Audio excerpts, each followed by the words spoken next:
दोस्तों आज हम लेकर के आए हैं नॉन एसी एलएचबी कोच में पंप किस तरह से ऑपरेट होता है और उसका 3 फेज 415 वोल्ट की सप्लाई कैसे प्रोवाइड की जाती है, साथ ही उसके कॉन्टेक्टर्स और पंप कंट्रोलर 110 डीसी सप्लाई से कैसे ऑपरेट होते हैं।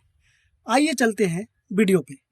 9 केवीए ट्रांसफार्मर से 415 वोल्ट की रेड येलो ब्लू 3 फेज की supply via 25 ampere HRC fuse हो करके इस वागों पे अवेलेबल होता है और वहीं से रेड, येलो और ब्लू ये 3 फेज, रेड का नंबर है 330125, ब्लू का 330126 और ब्लू का 330127।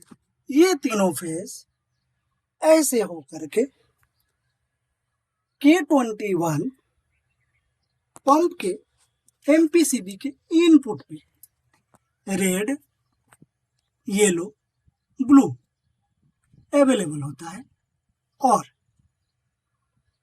जब इसे ऑन पोजीशन में रखेंगे तो इसके आउटपुट पे रेड, येलो, ब्लू ये तीनों फेज अवेलेबल होता है और ये तीनों फेज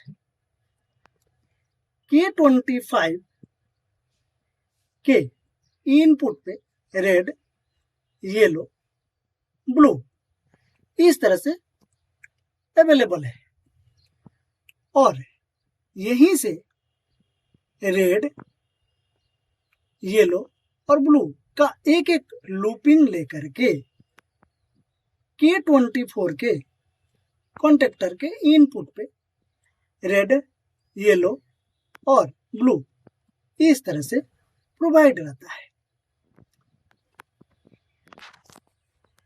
किसी में आप देखेंगे कि MPCB के आउटपुट से K24 पे पहले दिया रहेगा, वहीं से लूपिंग करके K25 पे दिया रहेगा और दोनों के आउटपुट से कैसे पंप तक पहुंचेगा वो अभी हम देखेंगे। जैसा देख सकते हैं कि इसमें K21 के आउटपुट से K25 के इनपुट पे अवेलेबल है 3 फेज और वहीं से लूपिंग किया है K24 को। अब देखते हैं कि K24 का आउटपुट से रेड, येलो और ब्लू ये तीनों फेज इस तरह से यहाँ वागो नंबर 298 पे रेड फेज आया, 299 पे येलो और 300 पे ब्लू फेज इस तरह से आकर के अवेलेबल हुआ और इस वागो के आउटपुट से ये रेड, येलो और ब्लू यहाँ का तीनों फेज निकल करके पंप 1 के रेड, येलो, ब्लू टर्मिनल पे कनेक्ट होता है। आइए चलते हैं पंप में, देखते हैं उस कनेक्शन को। दोस्तों ये है 0.5 HP का मोनो ब्लॉक पंप और इसका ये है टर्मिनल जिसमें ये रेड फेज आकर के इस टर्मिनल पे कनेक्ट हुआ, येलो फेज येलो टर्मिनल पे और ब्लू फेज इस वाले ब्लू फेज के टर्मिनल पे। इस तरह से 415 वोल्ट 3 फेज की AC सप्लाई पंप 1 को अवेलेबल हुआ और पंप रन करेगा। ठीक इसी तरह से पंप 2 के टर्मिनल में भी सेम तीनों फेज के कनेक्शन किए हुए हैं। इसमें K24 से आ रहा है और पंप 2 में K25 कॉन्टेक्टर से तीनों फेज की सप्लाई आ रही है। दोस्तों K25 का आउटपुट से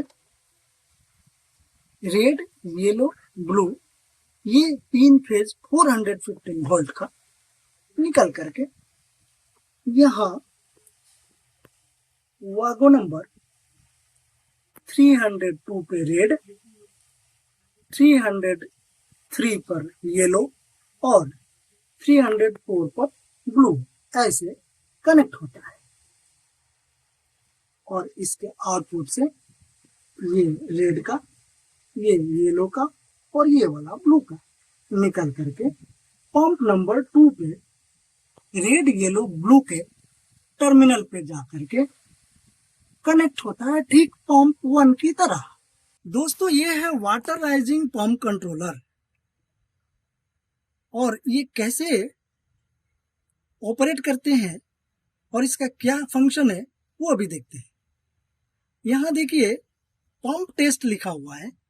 जब इसे प्रेस करेंगे तो पहले पंप 1 और K24 होल्ड हो जाएगा, फिर पंप 2 और K25 कॉन्टेक्टर होल्ड होगा।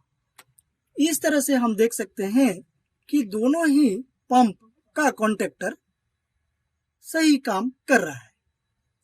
फिर यहां से पंप 1 मैनुअल में ऊपर की तरफ ऑन कर सकते हैं और पंप 2 नीचे की तरफ ऑन कर सकते हैं।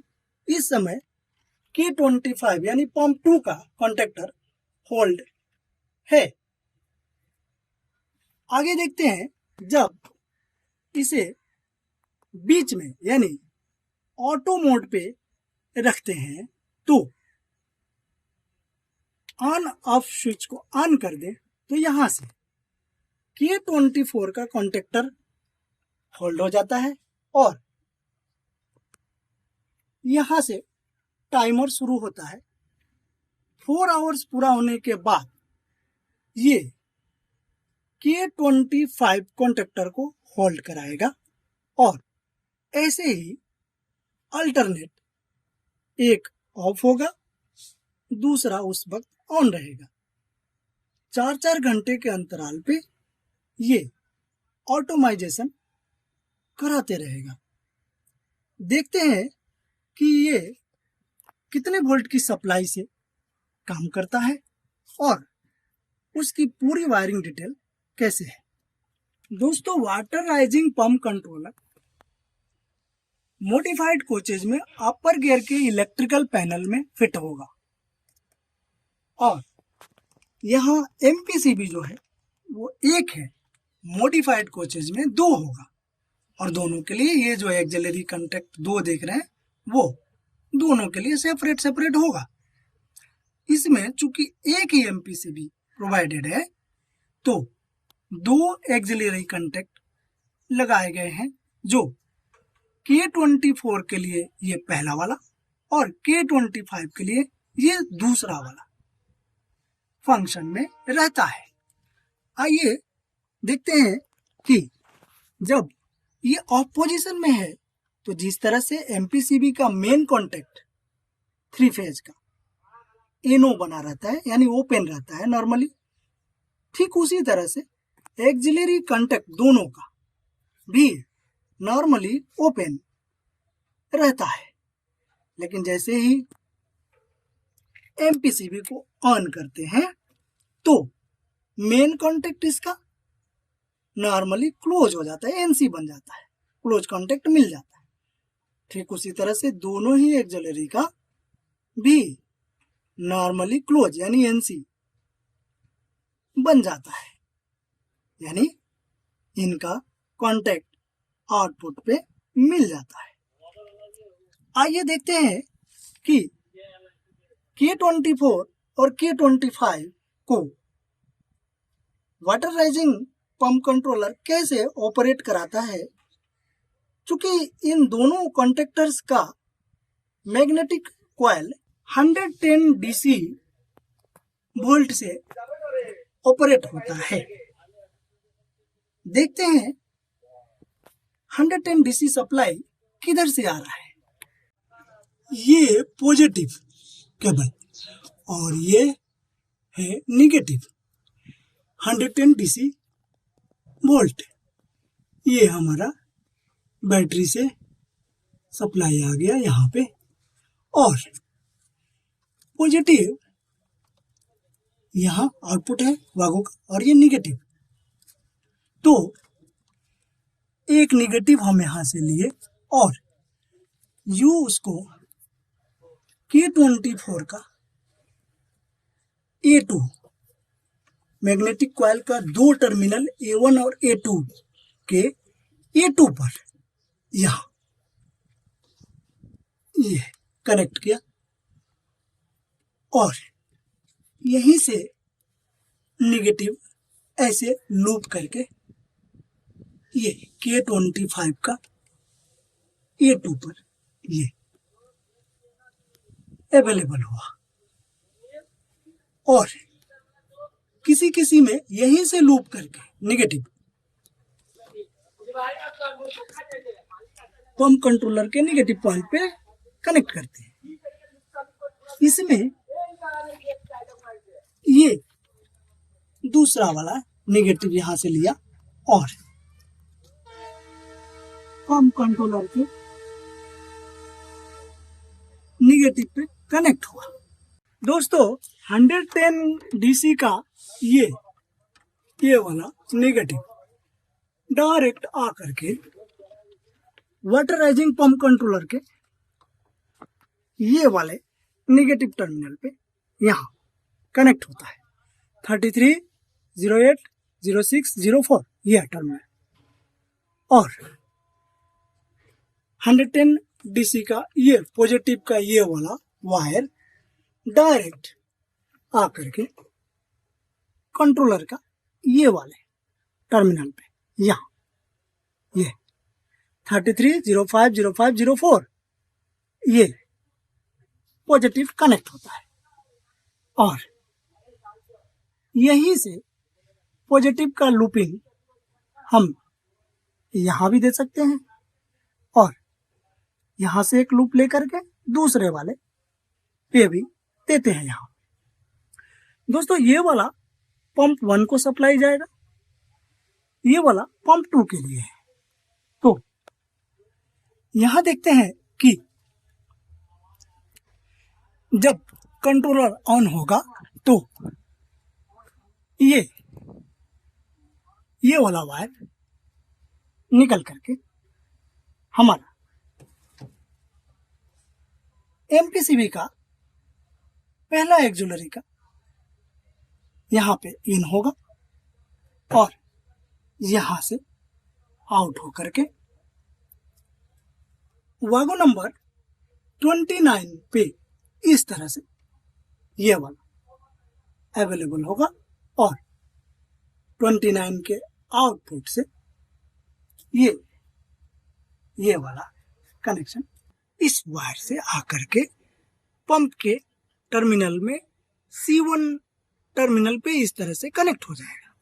और आप जिस तरह से डायग्राम में देख सकते हैं कि ये एक थर्मोकपल है जो कि C1 से U आके C2 के साथ यहाँ कपल हुआ है। ये नॉर्मली क्लोज रहता है, ओवरहीट में ये थर्मोकपल आइसोलेट हो जाता है इस पॉइंट पे। तो C1 से कैसे C2 पे नॉर्मली सप्लाई हमें मिलते रहता है वो आप इस डायग्राम में देख सकते हैं। C2 में इस टर्मिनल पे जो C1 से थर्मोकपल होकर के आया वो इस वायर से निकल के ये यहाँ पे रिटर्न होगा 30 पे, और 30 से ये वो वायर होकर के वापस कंट्रोलर के ये यहाँ पे 3308 1103 पे आके इन होगा, और ये दोनों टीओपी से कंटिन्यूटी को दिखाएगा। तो नॉर्मल क्लोज कांटेक्ट मिलने से पंप के अंदर ये वाला जो वायर है 330824 यहां से निकल के ये ऐसे और K24 के A1 पे यहां कनेक्ट होगा और K24 को इससे पॉजिटिव पहले से नेगेटिव 110 DC मिला और K24 होल्ड होगा और इस तरह से 3 फेज सप्लाई पंप 1 को अवेलेबल होगा और पंप रन करेगा। ऐसे कंडीशन में जब ओवरहीटिंग हो पंप के अंदर तो टीओपी ऑपरेट होगा, मैकेनिकल कांटेक्ट छूटेगा वहां से और जो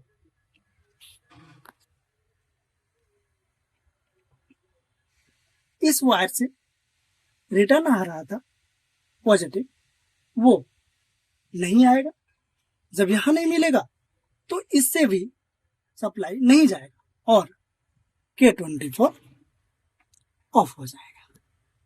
पंप 2 में दोस्तों ये जो कनेक्शन देख रहे हैं तो ये तो पॉजिटिव का है और इसका सेंसर जब ऑन होगा तो 33081904 से 110 DC सप्लाई ऐसे MPCB के एक्सिलरी 2 नंबर कॉन्टेक्ट का यहाँ इन होगा और यहाँ आउट होकर के इस तरह से ये वाला वायर वागो नंबर 34 पे अवेलेबल होगा और यहां से इस वायर से ये इससे निकल करके पंप नंबर 2 के टीओपी के C1 कॉन्टेक्ट में जाके कनेक्ट होगा टर्मिनल पे और पंप के अंदर का टीओपी सेंसर नॉर्मली क्लोज रहेगा और C2 से रिटर्न होकर के ये वायर ये ऐसे आएगा और वागो नंबर 35 से होकर के इस वायर से यू आएगा और यहां पे आके कनेक्ट होगा। फिर सब नॉर्मल मिलेगा तो यानी टीओपी वर्क करेगा, एनसी मिलेगा तो ये सेंसर इस वाले 330825 से ऐसे K25